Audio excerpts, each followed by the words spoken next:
It all started 300 years ago with the discovery of the Black Marker, an alien artifact found under the old Gulf of Mexico on Earth. It seemed to hold the promise of limitless energy until it produced dementia, insanity, and a twisted life after death known as necromorphs.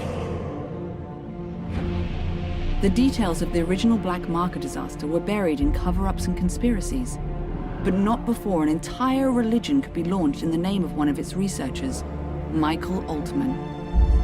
His questionable death turned him into a martyr, and unitology was born. To this day, it thrives, a secretive organization that believes the markers are divine, and their plan for us, a glorious unity of mind, body, and spirit. Generations after the Black Marker disaster, mankind found himself going extinct from lack of resources. Desperate, he sought to replicate the Black Marker in an attempt to harness its limitless energies for himself. The records of this era are unclear, but we now know the replication was successful, but the cost too high. The marker copies were all buried, hidden in secret places across the universe where, to all our benefit, they might have stayed. But 200 years later, during an illegal mining operation on Aegis 7, the planet cracker USG Ishimura unearthed one of the forgotten copies, a red marker, and with it, the start of a new wave of marker infections. A key survivor of that incident was an engineer named Isaac Clarke. That marker spoke to him and left him with a gift, a mental blueprint of the marker itself. Isaac was captured and tortured by EarthGov, his mind harvested for the marker's secrets. The marker program was thus restarted, and a new one built on the populous Titan sprawl. But disaster quickly followed. He managed to escape, but just barely. There was nothing left but dust, just like Aegis 7. Since that time, the marker crisis has only deepened, and Isaac Clarke, his marker-touch mind still burning with the ability to build or destroy them, stays in hiding, determined to retreat from the markers and all they have wrought. But there is hope. A backwater ice ball of a planet, where 200 years ago, someone, somehow stopped a marker uprising in its tracks. A clue from the past that may save our future.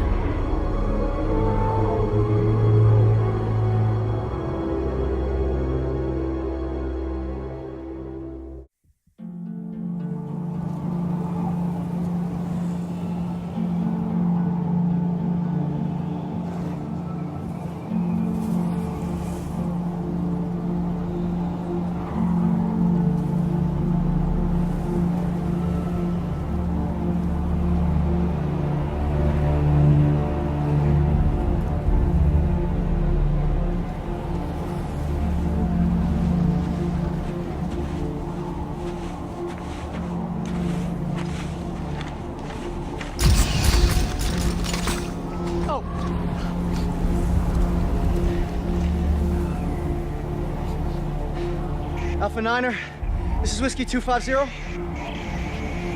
Come on. Alpha Niner, this is Whiskey 250. Serrano, do you read me? Jim! Oh, thank God! Did you find it? Find it. Doc, I'm not even sure what we're looking for. Just follow the waypoint that sent you. I can't tell you anymore. Just get there. No, do you hear me? You have to get there. What? Oh, it's lost. What? Dang it!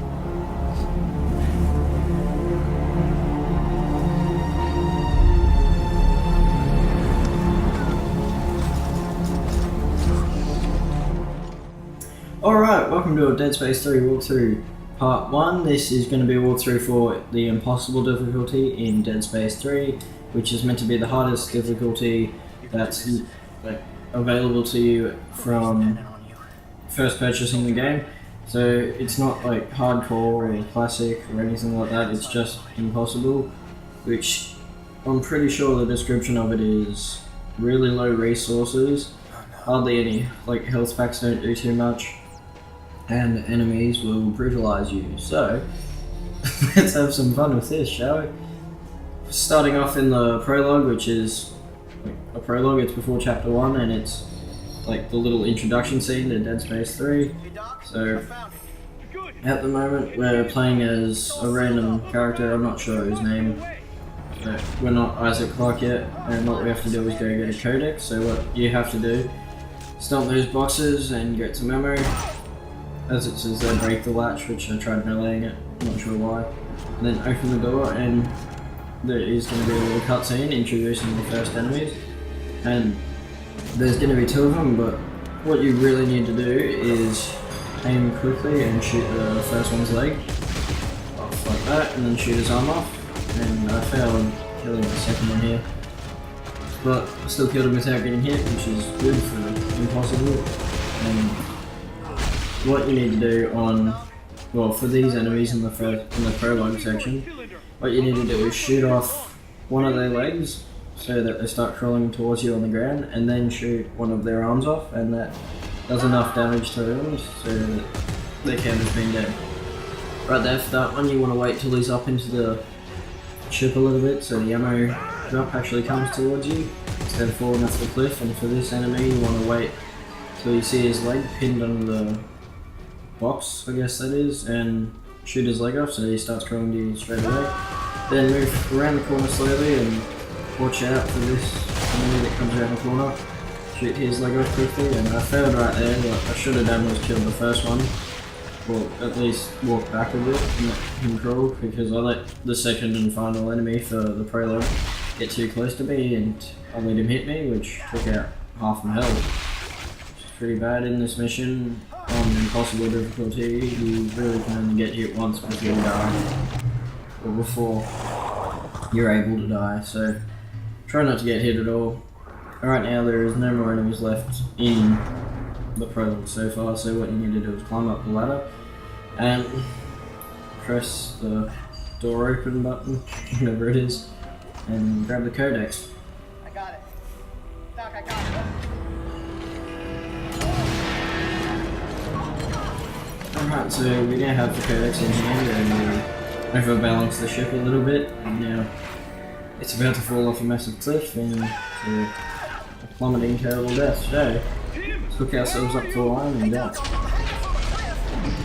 But I got whatever this is. The codex! It's the key to saving everything! Meet him, Rhino, and don't stop for anyone! Okay, now we're going to rappel down an ice cliff, guys. There are a few scenes like this in the game, 4 or 5 if I can remember correctly, and they can get really tiring and boring after a while, but what you need to do is wait till you see that flaming path fall down past you and stay as far left as you can down the whole scene there so you don't lose any health and take damage at all. Then when you start falling like this, wait till this big jet engine comes down and shoot that, which clears the engine of all debris and will allow you to go through it. And then what you basically have to do is just wait till that comes towards you and aim for the gap. And that's all you really need to do for the prologue, so I'm going to let you watch the rest of this cutscene, so thank you for watching, goodbye.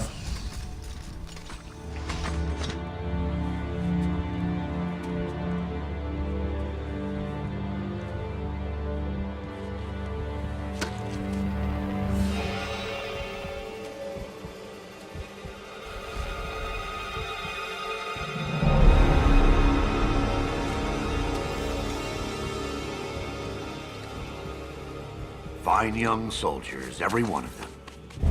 General Mahad, sir. Where's Dr. Serrano? Earl Serrano, always the optimist. Well, he said I should take this into the city. He said there's still time to stop it, sir. There's still time. We lost control! And now, for the love of Earth and the sovereign colonies, we've got to do what's right. You love the Earth, son? Mom and Dad? Yeah, yes, sir, of course. Good. Glad to hear that.